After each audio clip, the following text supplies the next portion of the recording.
నమస్తే, నేను మీ రవికిరణ్ శర్మ, వేలూరి, జ్యోతిష రత్న అవార్డు గ్రహీత.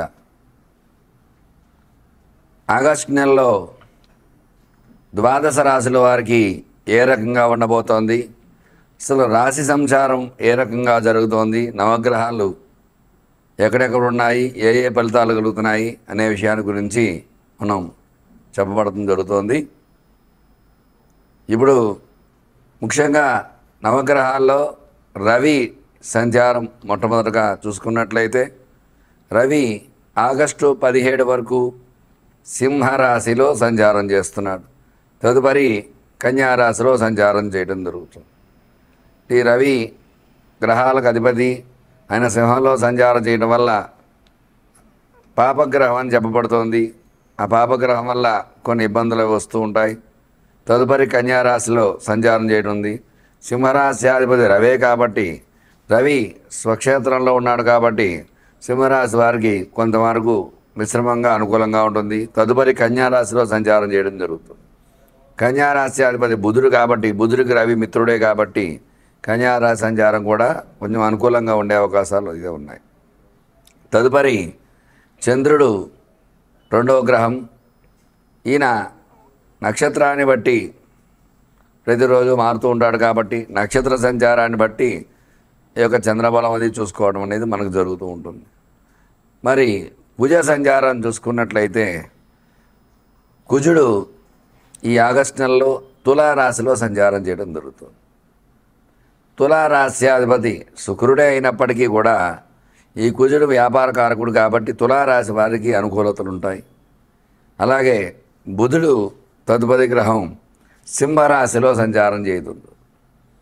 బుధుడు వ్యాపార కారకుడు, బుద్ధికారకుడు, విద్యా ఉద్యోగ కారకుడు కాబట్టి సింహరాశి సంచారం చేయడం వల్ల సింహరాశి అధిపతి రవి కూడా ఉద్యోగకారకుడు కాబట్టి బుధుడు అనుకూలంగా ఉన్నాడు.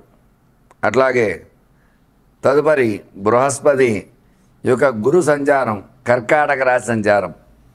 గురు చంద్ర యోగం గజకేసరి యోగం అంటారు. మరి అందువల్ల ఈ కర్కాటక రాశిలో గురు సంచారం వల్ల గురుడు ఈ నెలలో అనుకూలంగా ఉన్నాడు.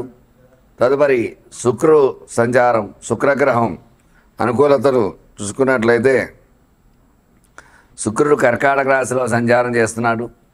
తదుపరి సింహరాశిలో సంచారం చేయడం జరుగుతుంది. అంటే ఒక పక్షం కాలం కర్కాటక రాశిలో తదుపరి సింహంలో సంచారం చేయడం అనేది జరుగుతుంది. వల్ల శుక్ర అనుకూలత కూడా శుక్రుడికి రవి శత్రువే అయినప్పటికీ కూడా ఈ రాశిలో ఉండేవారికి కొంత అనుకూలతలు ఉన్నాయి. అలాగే తదుపరి శని వక్రంలో ఉన్నాడు. వక్రంలో కుంభంలో సంచారం చేస్తున్నాడు కాబట్టి పాపగ్రహం వక్రిస్తే శుభం చేస్తుంది కాబట్టి కుంభరాశి వారికి శని భగవానుడు అనుకూలంగా ఉన్నాడు. అలాగే రాహువు చూసుకున్నట్లయితే కుంభంలో సంచారము, కేతువు చూసుకున్నట్లయితే కన్యలో సంచారం చేయడం జరుగుతుంది. అందువల్ల ఈ నవగ్రహ సంచార స్థితిగతులను బట్టే ఈ యొక్క ద్వాదశ రాశుల వారికి ఎలా ఉండబోతోంది, ఏ ఏ రాశి వారికి ఏ ఏ ఫలితాలు కలిగిపోతున్నాయి అనే విషయాన్ని ఈ ఆగస్టు నెలలో మరి రాశుల వారీగా చూసుకున్నట్లయితే ఏ రకంగా ఉండబోతోంది అనే విషయాన్ని గురించి మనం చర్చించుకోవడం జరుగుతోంది. మేషరాశి వారికి ఈ ఆగస్టు నెలలో ఏ రకంగా ఉండబోతోంది అనే విషయాన్ని గురించి చెప్పడం జరుగుతోంది. మేషరాశ్యాధిపతి కుజుడు అనుకూలంగా ఉన్నాడు. అయితే కొన్ని గ్రహాలు ప్రతికూలంగా ఉన్నాయి కాబట్టి ఏలినాడు శని ప్రారంభం అవడం వల్ల ఈ రాశి వారికి కొంచెం ఇబ్బందులు వచ్చే అవకాశాలు ఉన్నాయి.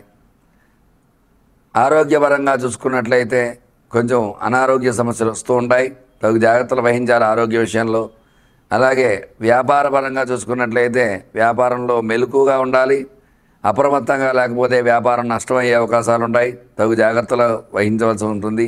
అట్లాగే విద్యాపరంగా చూసుకున్నట్లయితే కొంతమేర అనుకూలంగా ఉంది కానీ కొంచెం చదువులో కూడా వెనుకబడే యోగం ఉంటుంది. కొంచెం జాగ్రత్త వహించి చక్కగా చదువుకున్నట్లయితే ఆ యొక్క గ్రహానుకూలత ఉంటుంది. అట్లాగే ఉద్యోగ ప్రయత్నం చేసే వాళ్ళకి మిశ్రమ ఫలితాలు ఉన్నాయి. ఒక 40% వరకు ఖచ్చితంగా యోగాలు ఉన్నాయి. మిగతా 60% ప్రతికూల యోగాలే ఉన్నాయి. అందువల్ల ఉద్యోగం ప్రయత్నం చేసేవాళ్ళు కొంచెం గట్టి ప్రయత్నం చేయవలసి వస్తుంది. అలాగే వివాహ ప్రయత్నం చేసేవారికి ఈ మిశ్రమ ఫలితాలే ఉన్నాయి కాబట్టి ఈ నెలలో కొంచెం అనుకూలతలు తక్కువగానే ఉంటాయి. కొంచెం 10 సంబంధాల్లో ఒక 3 సంబంధాలు ఓకే అయ్యే అవకాశాలు ఉంటాయి. మిగతా 7 సంబంధాలు కూడా ఓకే అవ్వకుండా ఉంటాయి. అలాగే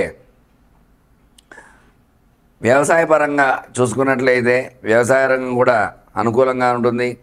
ఎందువల్ల అంటే ఇప్పుడు ఈ రాశ్యాధిపతి కుజుడే కాబట్టి కుజుడు యొక్క వ్యాపారానికి ఎలా అధిపతో వ్యవసాయానికి కూడా అధిపతి కాబట్టి కుజుడు అనుకూలంగానే ఉంటాడు. కుజుడి వల్ల ఎర్రధాన్యాలు బాగా పండుతూ ఉంటాయి. వ్యవసాయ అనుకూలత అయితే ఖచ్చితంగా ఉంది. అట్లాగే స్టాక్ మార్కెట్స్, రియల్ ఎస్టేట్ పరంగా చూసుకున్నట్లయితే స్టాక్ మార్కెట్లో స్టాక్స్ అంత మాత్రంగా పెరుగుతాయి, అనుకున్న రీతిలో పెరగవు.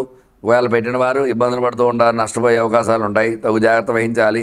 రియల్ ఎస్టేట్ వ్యాపారం చేసేవారికి భూకారకుడు కుజుడే కాబట్టి, మేషరాశి అధిపతి కుజుడే కాబట్టి అంతంత మాత్రంగా జరుగుతాయి. మిగతా గ్రహానుకూలత తక్కువగా ఉంటుంది.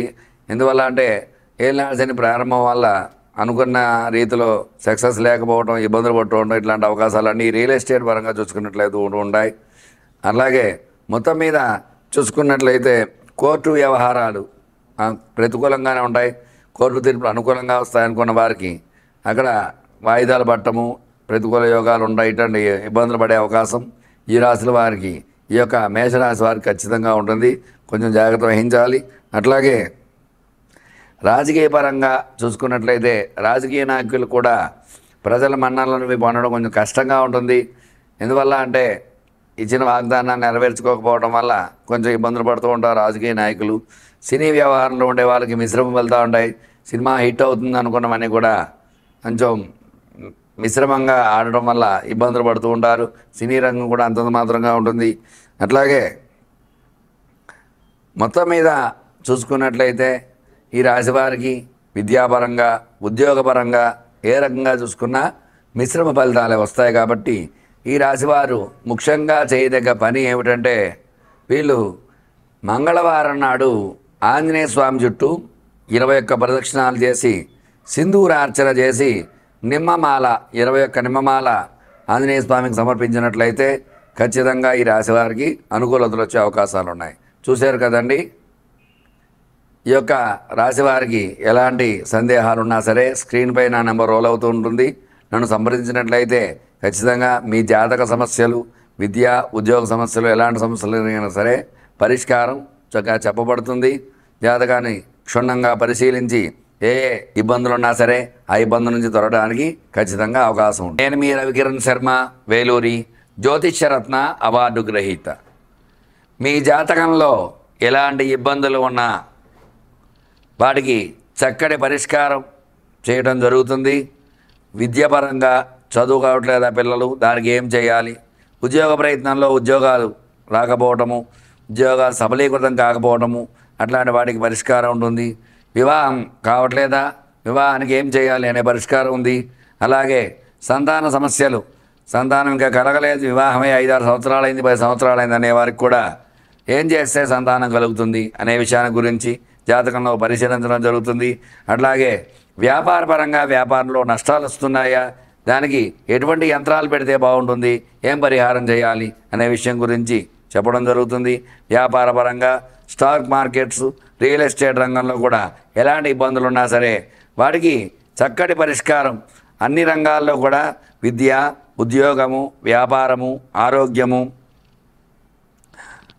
కోర్టు వ్యవహారాలు, రాజకీయము, సినీ రంగము, ఇట్లా ఏ రకంగా ఎలాంటి సమస్యలు ఉన్నా సరే మీ సమస్యలన్నిటి కూడా ఖచ్చితంగా మీ జాతకం పరిశీలన విశేషంగా చేసి మీరు ఇబ్బందులు పడుతుంటే ఆ ఇబ్బందులు ఎందువల్ల పడ్డారు, ఇంతకుముందు ఎలా పడ్డారు, ఎందుకోసం పడ్డారు, ఇప్పుడు దాన్ని ఎలా బయటపడాలి అనే విషయాన్ని గురించి వివరంగా జాతక పరిశీలన చేసి ఖచ్చితంగా దాన్ని పరిష్కారం చేసి మీకు అనుకూలంగా చేయగల సమర్థత ఉన్నవాడిని. కాబట్టి మీకు ఎలాంటి సందేహాలున్నా స్క్రీన్పై నా నెంబర్ రోల్ అవుతుంది. కాబట్టి ఖచ్చితంగా నన్ను సంప్రదించినట్లయితే సమస్య మీది, పరిష్కారం నాది. మీ రవికిరణ్ శర్మ, జ్యోతిష్యరత్న అవార్డు గ్రహీత. నమస్కారం.